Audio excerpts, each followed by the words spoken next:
ரீசெண்டாக தான் I came across this term. So அது உங்களோட ஷேர் பண்ணலான்னு தோணுச்சு. நார்மலாக இருக்கிற ஒரு க்ரௌடில் ஒருத்தங்க மட்டும் ஷைன் ஆகி மேலே மேலே போகிறாங்க அப்படின்னா அந்த பர்சன் தான் டால் பாப்பி.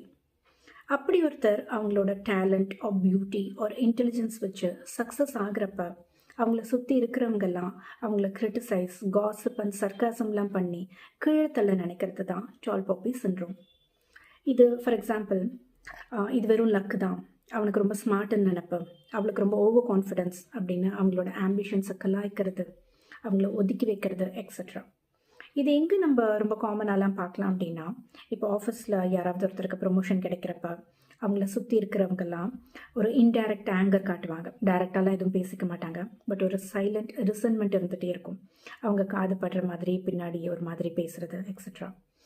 விமன் ஆண்டர்ப்ரினர்ஸ்லாம் எடுத்துக்கிட்டிங்கன்னா அவங்க ஒரு ஹை பொசிஷன் ரீச் பண்ணுறப்ப நமக்கு தெரியாதா இவ என்ன பண்ணி அந்த ஒரு பொசிஷன் ரீச் பண்ணியிருப்பான்னு ஒரு ஜட்ஜ்மெண்டல் டோனில் பேசுகிறது.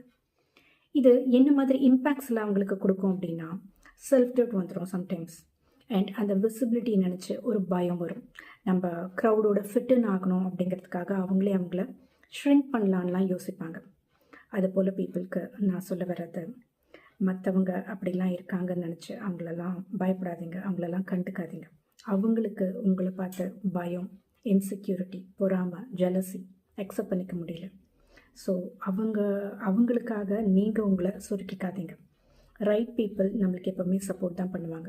ராங் ஒன்ஸ் தான் நம்மளை அன்ஈஸியாக, அன்கம்ஃபர்டபுளாக ஃபீல் பண்ண வைப்பாங்க. ஸோ அவங்கெல்லாம் நம்ம லைஃப்க்கு தேவையில்லை. Stand on.